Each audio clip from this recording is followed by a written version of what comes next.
Okay, I'm got a great privilege now. I'm joined in the studio by the guys from OPM, one of the America's leading skate punk outfits.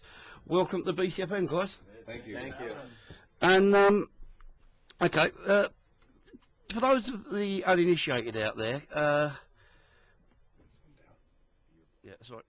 So these guys know more about. So I just got to pick there. Yeah, for the less initiated, the guys out there, can you tell us a little bit about the history of OPM, how you came together? Because you about 15 years now, isn't it, or thereabouts? Yeah, this tour we're doing right now is actually like our 13-year anniversary. Mm-hmm. And we started out in the States, I guess 13 years ago. By the time we got over to the UK, it's only been about 11 years, I think. So. Mm-hmm. Yeah, we just started out. I don't know. We just started writing songs together and got a record deal. And one of those songs was "Heaven Is A Halfpipe." That's what brought us over here. And so we've just been kind of rocking ever since. Yeah, I was going to say, because you brought your first album out. It was on a small indie label, wasn't it? No, our first record was on Atlantic. Oh yeah. Oh, that's right. Sorry, I'm getting stats up. Yeah. Yeah. Oh, it's right in front of us. Yeah, of course. Yeah, you did your first album. First one you really single, Heaven Is A Halfpipe, became a fairly substantial hit worldwide, completely out of the blue. Was that a bit of a surprise? And yeah, definitely it was. Yeah, it was crazy. Obviously we weren't. You can't expect any of that kind of stuff to happen. So.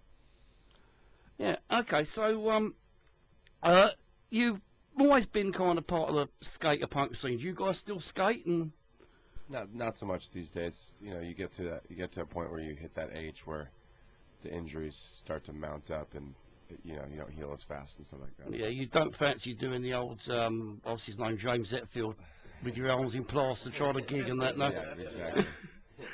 Okay, so you got your 13th anniversary tour. Is it a world tour? You're doing the whole world, or are you just coming to the UK, or just the UK right now? And when we get back to the States, we're going to probably do some touring around in the Southwest. Okay, so where have actually been in the UK so far? Where are you going? We were in Oswestry, was the first show, and then we've been Manchester, Leicester, Liverpool, Manchester. We just came from last night. We were in Preston. Mm-hmm.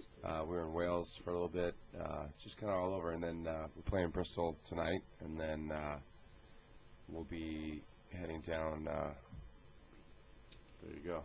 We'll be going to Plymouth, Southampton, Basingstoke, London, and Swansea, and then we go back home. Right. And one thing, not being rude to ask, but I've noticed you've not had any new material out. Your last album was 4 years ago. Yeah, we like you said, we had that first record on Atlantic, and then we went onto an independent label after that, which was Suburban Noise. We did a couple records with them, 3 records with them, a couple EPs, and then yeah, like 4 years ago, that last record came out, Golden State of Mind, and then we toured in the States for a bit on that for a little over a year. And then we went back in the studio to start recording again. We got a new studio in Los Angeles, and we started recording. We started doing the recordings, which is out right now, which is it's called Heaven Can Wait. It's an EP we just did. Mm-hmm. We started doing those, and as well as and those are some re-records from the first record. And then we were writing some new stuff and kind of just trying to get stuff done in that studio. And it wasn't really studio wasn't right for us. It was somebody else's studio that was set up for something other than, I don't know who could actually work in there, but it was kind of a mess. We did put out we started our own record label during that time, and we decided we were going to put stuff out on our own. So we did do one record with, a bunch of the artists that are on the new label. And that was called, what's the name of that record? I can't remember what it is, but it was basically M&O Records is the name of the label. Outside the Tradition of Criticism and Review is the name of that record. So we put that out, and then we decided that studio wasn't really going to work out for us, so we started to build our own studio. So we built a brand new studio at my house, in my backyard, and that took us about, a good 2 years just to build the studio. So we got that done and started kind of, getting that going again. We were able to mix Heaven Can Wait and doing this tour, and then when we get back, we're going to finish up all the new songs. Excellent. Now, also, so you're going at your own way. Increasing number of bands are doing that these days. Do you think that the days of the old record company cartels are over, and it's now the kind of time for the artists to control your material directly? Yeah, I mean, it's definitely, the major labels were definitely late to react to the changes, and that was a big part of, I don't think they had, no one could really predict how bad it was going to get, but they were late to react, and they're still late to react. They're still late to not really try and, transform. So, it's unfortunate for the people because you're going to get less and less, it's going to start to get less and less, as far as like what's good. As far as what's going to come in the future, yeah, it's going to be, the bands are going to have full control. Anybody can make a record and put it out now, and whatever. So, but also, doesn't that work the other way as well? Because I've been kind of, sort of into rock and metal since the late 70s, and it's always annoyed me when I've seen superb live bands on your local circuit, but they never seem to get the breaks. Yeah. And now, those bands can get the breaks, can't they? They can, move up and at least get their stuff out there without some kind of record A&R guy showing up when he's in a bad mood and, nah. Yeah. Yeah, I mean, there's still, obviously, there's still obstacles, you still have to, you can't, in the perfect world of when major labels were going around, they were basically funding, artists, to be artists. Mm. And so they didn't have to think so much about, marketing or business or whatever, that kind of stuff. So even though today you have that option, you would still have to have, some level of creativity as far as, how to get through all of the mounds and mounds of other stuff that's out there. Yeah. I mean, but that's where things like your cloud funding comes in, doesn't it? Yeah. And I've noticed, I don't know what it's like in the States, but I know in Britain, I've noticed over the last 4 or 5 years, the rise of publicity houses rather than record labels, where you release your stuff, and then for a percentage cut, the publicity house will then take care of the distribution and, sort of sending it out to people like me, Yep. Is that going on in the States as well? Yeah, that's basically what our label is that's kind of what we're doing, but we're kind of, so that model does exist there to some extent, yeah. Yeah, so where do you see yourself in, as a band, collectively, in, say, another 13 years' time? You still going to be on the road, still be playing Heaven Is A Halfpipe? I would imagine, yeah. I mean, we do it obviously because we love doing it. So, if that passion goes away and the love goes away, then there's no real reason to do it. I mean, it's not like, from where we started to where we are now. I mean, we're definitely not like this is not a rock star tour. This is like a going out and hanging out with the people tour, and staying in travel lodges, and you know what I mean. It's not like, people trip out that we're playing in some of these venues and they go, Heaven's Out. Well, can you imagine a little town at Oswald Street? They went mental, didn't they? They did, yeah.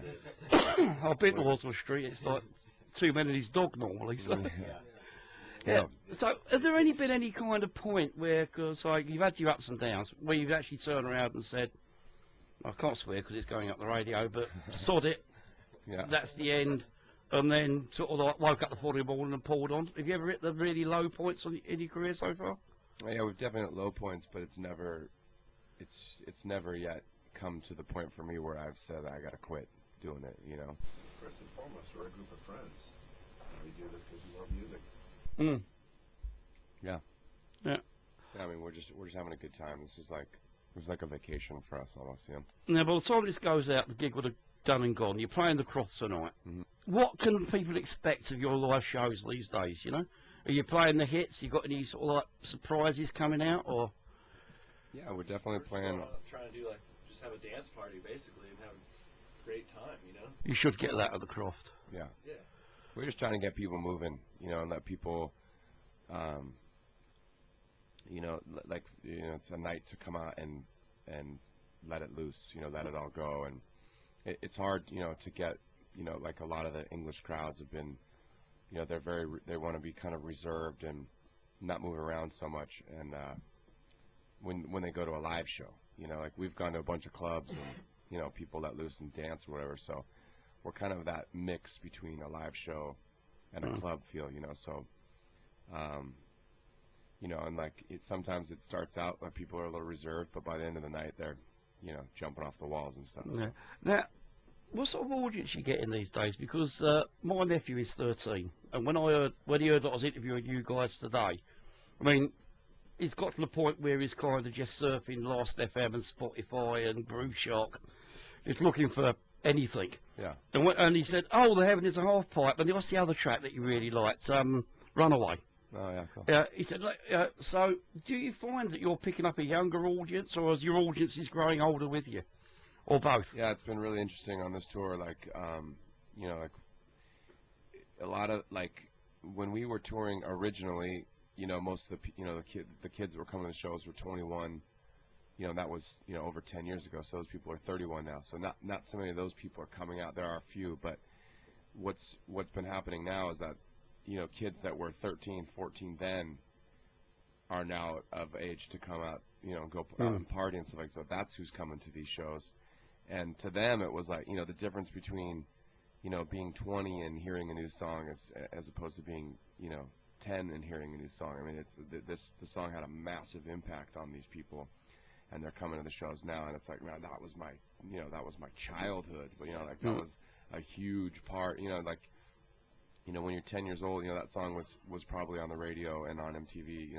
That summer that it came out, like it was on the in the UK. It was on the radio 24/7. You couldn't move for it. Yeah. Yeah. And to someone who's between the ages of 10 and 15 or whatever, that's a summer is like an eternity in your brain. At that age, they couldn't come out to a show. Say they're 11 years old. They're sitting there rocking out. Now they're like, oh my God, you guys are here! Like I can't believe it. Yeah. Also, talk about Heaven Is A Halfpipe.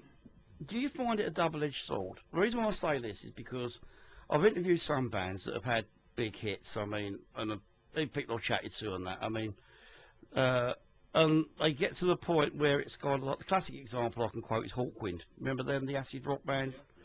They got to the point where they hated Silver Machine to the extent that they refused to play it live. Yeah. And they will sit there, and all you'd see at their concerts were people shouting for Silver Machine, and they'll say, "No, we're not going to play it." And when they did play it, they had someone shoot me look in their eyes. Yeah.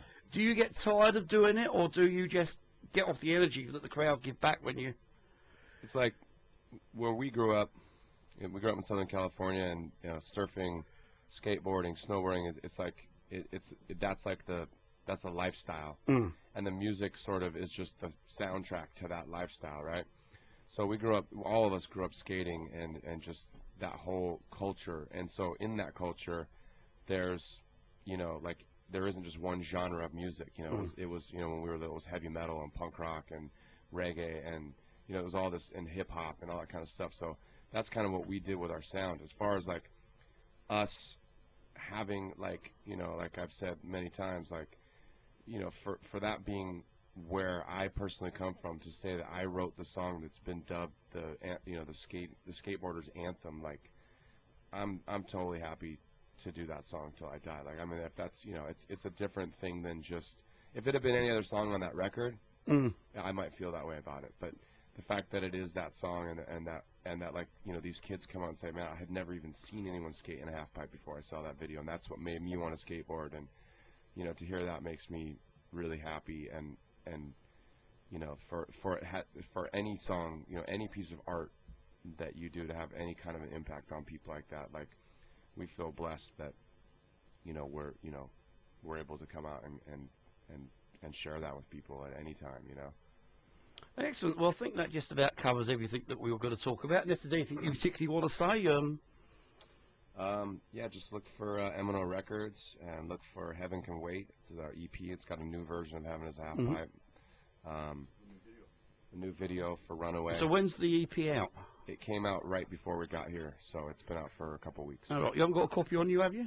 It's only a digital release. All right. So If you could arrange for someone to email me, then I'll give it a plug-in when this interview Sure. goes out. Okay. Yeah, I'll send you a link so you can get the whole thing. Yeah. One other thing. Could you say a big hello to my nephew, or collective hello to my nephew Liam, because he says he's over the moon that I'm meeting you and he's not. So. Yeah. Okay. 1, 2, 3. Hello, Liam. Right. So that's him. And OPM. All the best with the gig tonight. So I'm gutted that I can't be there, but come back and see us. And next time I will be in the front row because I'm. Cheers. Yeah. Okay. Thanks and good night. Thank you so much.